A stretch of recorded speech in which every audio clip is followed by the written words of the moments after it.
Salut à tous, c'est Roméo de Merci Japon, j'espère que vous allez bien. Bienvenue dans cette nouvelle vidéo. Une vidéo chill, je vais enlever mon masque, je vais manger. J'ai acheté un petit peu à manger là, je me suis posé dans un parc. Ce qu'on va faire aujourd'hui, c'est lister comment venir vivre à Taïwan. C'est une question qu'on me pose de plus en plus. Il y a plein de façons de venir à Taïwan. On me posait la question déjà au Japon, là on me la repose à Taïwan. Donc on va lister tous les types de visas et tout ce que vous pouvez faire. Bon, à Taïwan il pleut beaucoup par contre. Savoir si vous prendre 6 mois de pluie par an dans la gueule ne vous pose pas de problème. Voilà, juste pour vous dire, j'ai pris un petit thé black tea à la pomme, j'aime trop. Un petit onigiri au saumon, un petit plat avec du saumon, etc. Tout ça m'a coûté 3 €, un truc comme ça. Donc très bien, pas cher, on adore. C'est super bon mais c'est super sucré. Comment venir à Taïwan? Déjà, est-ce que pour venir en tant que touriste, vous avez besoin d'un visa? Bah figurez-vous que si vous êtes français, non. On a de la chance, avec notre passeport français, on peut aller dans plein de pays sans payer de visa, j'allais dire. C'est-à-dire que tu vas à l'aéroport et tu montes dans l'avion, tu arrives dans le pays et il y a un check de ton passeport à l'arrivée, mais tu n'as pas vraiment besoin d'un visa physique, d'aller à l'ambassade, demander, etc. 90 jours par an normalement, mais ce que tu peux faire, c'est rester 90 jours à Taïwan, sortir du territoire, je sais pas, aller dans un pays pas très loin, donc Singapour ou quelque chose comme ça, et revenir encore, et là ça fait 90 jours de plus. Donc tu peux rentrer et sortir du territoire. Évidemment il faut pas le faire tout le temps parce qu'à un moment donné le gouvernement va se dire il y a quelque chose de bizarre, mais en tout cas tu peux venir 90 jours sans visa, en tout cas avec ton passeport français à Taïwan. La deuxième chose qui est probablement le visa le plus connu je pense pour les jeunes, c'est le PVT, le Working Holiday Visa. Vous le connaissez peut-être, c'est un visa que tu peux avoir qu'une fois dans ta vie. Il faut avoir moins de 30 ans pour le demander. Et tu peux partir en Australie, tu peux partir en Nouvelle-Zélande, tu peux partir au Japon avec ça. C'est comme ça que je suis allé vivre au Japon la première fois. Et puis qu'après, bah, du coup, je suis resté, j'ai eu un travail, etc. Donc c'est le visa Working Holiday. C'est un visa qui te permet normalement de rester 6 mois à Taïwan, contrairement à d'autres pays où c'est 1 an. Mais au bout de 6 mois, tu peux aller à l'immigration et demander 6 mois de plus. Donc en fait, c'est un visa d'1 an. Il faut juste penser à aller à l'immigration pour renouveler ton visa. Le PVT, il est gratuit si je me trompe pas. Je crois. En tout cas, s'il n'est pas gratuit, il coûte pas très cher. Ce visa-là, il te permet de venir travailler. Par contre, attention, si tu es français, tu peux pas travailler pour le même employeur toute la durée de ton PVT. Je crois que tu es limité à 3 mois. Tous les 3 mois, tu dois changer d'employeur, quelque chose comme ça. Je sais pas pourquoi, mais par exemple, tu vois, les Japonais, ils peuvent faire un PVT à Taïwan. Et eux, ils n'ont pas cette limitation-là. Ils peuvent travailler autant qu'ils veulent avec l'entreprise qu'ils veulent pendant toute la durée de leur PVT. Alors, je comprends pas tout, mais en tout cas, voilà, faut juste savoir ça. Il faut pas oublier que c'est un visa Working Holiday qui veut dire vacances-travail. Et ce qui veut dire que, du coup, c'est pas fait forcément pour venir travailler. C'est aussi fait pour venir en vacances et profiter et découvrir tout le pays. Et d'ailleurs, c'est surtout fait pour ça en général. Je vous mets quelques informations sur le côté, sur l'argent qu'il faut avoir, les conditions, etc. Honnêtement, rien d'extraordinaire, vous allez voir. C'est un visa qui est très facile à avoir. Il y a un quota par an, donc il y a un nombre de personnes qui peuvent avoir ce visa, sauf que ce quota n'a jamais été atteint. Il n'y a jamais eu suffisamment de personnes qui ont demandé ce visa. J'arrive pas à ouvrir ce truc depuis tout à l'heure. Beaucoup de gens se sont intéressés à Taïwan et ça en fait une destination vraiment géniale en Asie. Donc voilà, je sais pas s'il y aura, quand le PVT va rouvrir, bientôt normalement, pas s'il y a des gens qui vont se ruer dessus ou alors pas du tout. C'est du saumon avec une tranche de fromage et une boule de riz, enfin c'est un onigiri quoi. Moi là-bas, je m'étais dit peut-être que dans quelques années, je ferai un PVT à Taïwan, parce que j'ai que 26 ans. Donc je me disais bah peut-être que pendant 2-3 ans, je vais mettre de l'argent de côté, puis ensuite je viendrai à Taïwan en PVT. Finalement, je l'ai pas fait parce que j'ai eu la chance d'avoir un autre visa, le visa travail. C'est en gros chercher un travail sur internet ou postuler à plein de jobs. Une fois que tu as trouvé ton entreprise, que tu as passé tes entretiens d'embauche, que tu as obtenu ton job, ton entreprise, elle peut te sponsoriser ton visa. Une fois que tu es là et que tu restes dans ton entreprise, tu peux renouveler régulièrement. Donc en théorie, tant que tu as ton travail, bah ton visa va être renouvelé. Donc c'est un visa cool. Par contre, tu es dépendant de ton travail, de ton entreprise. Donc si ça te plaît pas, le jour où tu as envie de partir, etc., c'est un peu risqué. C'est le visa que j'ai. Un pari, un pari de vie à prendre, j'ai envie de te dire. Mais c'est comme partout. Au Japon, j'avais le même visa. En sachant que pour ce visa, c'est un peu particulier. Tu as des conditions. Pour l'avoir, par exemple, il est demandé à ce que la personne qui postule, alors ça dépend le type de job. Si c'est un job assez manuel dans les usines, etc., c'est peut-être un peu différent. Moi, en tout cas, c'est un job derrière un ordinateur toute la journée. Il faut soit un bac plus 3, c'est-à-dire que des gens qui veulent venir vivre à Taïwan et qui ont 18 ans et qui ont juste leur bac, ça va être très compliqué d'avoir un visa travail. Soit 5 ans d'expérience dans votre métier. Par exemple, je sais pas, si vous êtes boulanger, et bah par exemple, il faut prouver que vous avez travaillé 5 ans en tant que boulanger avant. Plutôt logique, donc il faut des lettres de vos anciens employeurs, les preuves, je sais pas, des fiches de paie, etc. Je sais pas exactement. Donc moi, c'était mes diplômes, bac plus 3.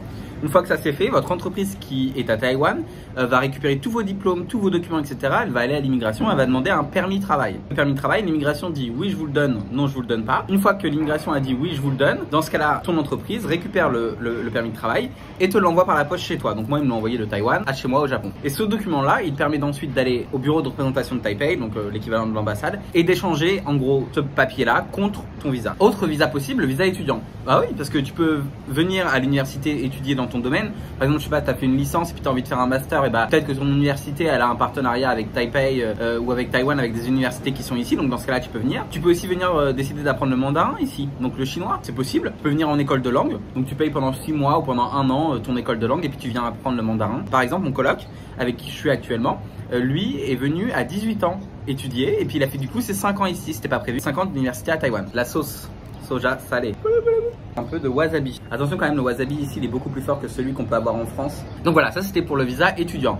Rien de particulier non plus, vous allez sur le site de l'ambassade. Je vous mettrai les liens en description de toute façon. Et après vous pouvez checker directement. Autre possibilité, le visa époux. Se marier avec un Taïwanais, se marier avec une Taïwanaise. Rien de particulier à dire.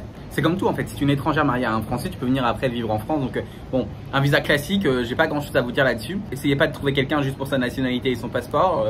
C'est mieux quand il y a l'amour quand même. Petit aparté, le mariage pour tous est légal à Taïwan et un Taïwanais peut se marier avec un étranger à condition que le pays de l'étranger reconnaisse le mariage pour tous. Un Taïwanais peut se marier avec un Français parce que la France reconnaît le mariage pour tous, mais par exemple il pourra pas se marier avec un Japonais parce que le Japon reconnaît pas le mariage pour tous. Voilà. Et du coup c'est pour les couples de même sexe. Donc en gros c'est un visa qui permet à des membres de votre famille de venir vous voir.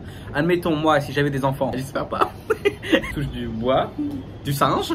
Pour vous expliquer, c'est un visa qui vous permet simplement de faire venir votre famille. Moi je suis un étranger qui vit ici, je suis marié en France, bah, je peux faire venir ma famille, mes enfants, etc. Bah, classique quoi. Autre visa possible, le visa entrepreneur. Vous avez envie de lancer votre business, donc vous avez envie d'ouvrir votre pâtisserie, vous avez envie d'ouvrir votre boulangerie, vous avez envie d'ouvrir votre agence de voyage, voilà, je sais pas. Ce visa là, pareil, il y a des conditions particulières, il faut réunir de l'argent. Beaucoup d'argent quand même. Moi j'ai envie de dire, si vous avez la possibilité de faire un PVT, de venir en visa travail, etc., venez d'abord ici, passez 1, 2, 3 ans et ensuite voyez si vous voulez lancer votre business. Parce que quand tu es en visa travail ici, après tu peux échanger ton visa et tomber sur un visa entrepreneur et finalement lancer ton business. Un autre visa qui est assez récent, c'est le visa Gold Card. Alors tu peux te demander qu'est-ce que ça veut dire la Gold Card. En gros, c'est des gens qui ont un talent et qui ont une expertise dans un domaine, des gens qui sont hyper qualifiés dans un domaine. Taïwan leur ouvre grand la porte parce que c'est en gros l'idée de se dire je vais faire venir des cerveaux de l'étranger qui vont être utiles à ma société. Taïwan a besoin d'entrepreneurs, a besoin de gens vraiment hyper innovants, etc. Et donc Taïwan leur ouvre grand les portes. Donc si tu as des qualifications, alors c'est très particulier. Toi si tu as des doctorats dans des trucs particuliers, si tu peux prouver que tu peux gagner plus que tant par mois sur les X dernières années. Bref. C'est un petit peu compliqué, mais c'est possible. Si tu es dans un domaine vraiment très particulier, de venir à Taïwan avec ce visa, avec cette Gold Card. Je connais 3 personnes qui l'ont eu. Pour moi, c'est plus pour des ingénieurs dans des domaines très particuliers, informatique, agrochimie, blablabla, des choses comme ça, tu vois.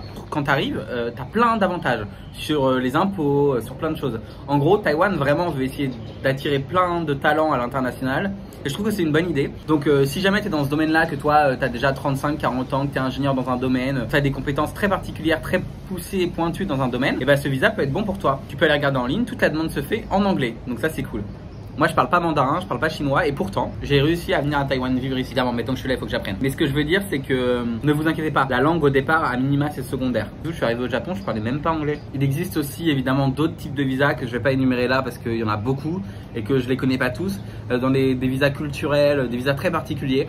Je crois qu'il y a des visas liés aux religions aussi. Moi je peux pas trop vous donner de détails parce qu'en fait je sais pas. En tout cas ce que je peux vous dire c'est que les visas les plus communs c'est visa étudiant, visa PVT, working holiday, visa travail évidemment, qui sont vraiment les visas les plus classiques. Après 5 ans de résidence à Taïwan, vous pouvez demander en théorie ce qu'on appelle la résidence permanente. Et donc un visa qui vous permet, enfin c'est pas vraiment un visa, c'est une carte qui vous permet de vivre indéfiniment à Taïwan. Et dans le futur vous pouvez rester vivre autant que vous le souhaitez, que vous ayez un emploi, que vous ayez plus d'emploi, que vous soyez freelance, peu importe, vous resterez résident permanent. Au Japon, cette carte-là, en général, il faut attendre 10 ans pour la demander. Ici, c'est 5 ans, système de points selon tes diplômes, etc. etc. Et puis, bah, si tu respectes les conditions, normalement, après 5 ans avoir travaillé ici ou juste avoir été vraiment résident, à avoir ta carte de résidence, ton ARC, comme on appelle ça. Voilà, j'espère en tout cas cette petite vidéo sur comment venir vivre à Taïwan t'aura plu. Taïwan est un pays qui a besoin de main d'œuvre, notamment dans des domaines très particuliers comme les nouvelles technologies. Donc si vous êtes développeur web, si vous travaillez dans le SEO, si vous travaillez sur des domaines très particuliers, dans le web marketing, etc. Par exemple, ça c'est des choses qui sont cherchées ici. Je voulais aussi vous dire que certains étrangers ont des très bonnes images dans des domaines. Par exemple, si tu es français et que tu es chef pâtissier, tu as une super image. Donc ça c'est trop cool. En général, les Français ont d'ailleurs une très bonne image à Taïwan. Hier, je suis monté dans un Uber et le chauffeur me dit « Hello, what's up ?» Non, putain, il y a des guêpes. Donc le mec me dit « Hey, comment ça va » et tout. En anglais, et donc je commence à parler, il me regarde, il me fait « Ah, t'es français ?» Je fais « Oui », il me fait « Ah, j'ai vécu 8 ans en Angleterre. » Donc je reconnais direct l'accent français, j'y suis allé des dizaines de fois, j'étais en mode « Ah, ok », et il était trop gentil. Bon, il m'a dit « Ma famille est tellement riche que j'ai pas besoin de travailler, donc pour rencontrer des gens toute la journée, bah ce que je fais, c'est que je fais Uber. Il est dans sa Tesla toute la journée et voilà. Bon, il était très gentil. Mais du coup, il m'a dit que ici, les Français, il m'a confirmé l'idée que les Français avaient une bonne image. Il était très direct. Après, le fait qu'il ait vécu à l'étranger, c'est peut-être pour ça. Mais il était très drôle. Cette vidéo était beaucoup plus simple. C'était une facecam. Mais j'espère en tout cas que ça t'a plu. Si t'as aimé, n'hésite pas à liker, commenter, partager et à t'abonner si c'est pas toujours fait. Moi, je te dis à très bientôt pour une nouvelle vidéo. La semaine prochaine, si tout se passe bien, s'il n'y a pas d'avion annulé, s'il n'y a rien du tout, si le ciel ne me tombe pas sur la tête, je pars à Penghu, qui est une île, je sais pas si ça se prononce comme ça, mais qui est une île paradisiaque. C'est un peu le Okinawa de Taïwan. J'ai pas choisi la meilleure période parce que il fait pas beau, mais j'espère quand même que ce sera cool. Comme la semaine prochaine, je suis sur l'île et tout, je sais pas si j'aurai le temps d'éditer le vlog, mais si le vlog sort pas dimanche prochain, il sortira lundi prochain. À très bientôt pour une nouvelle vidéo. Merci beaucoup pour tous vos messages. Prenez soin de vous. Bye.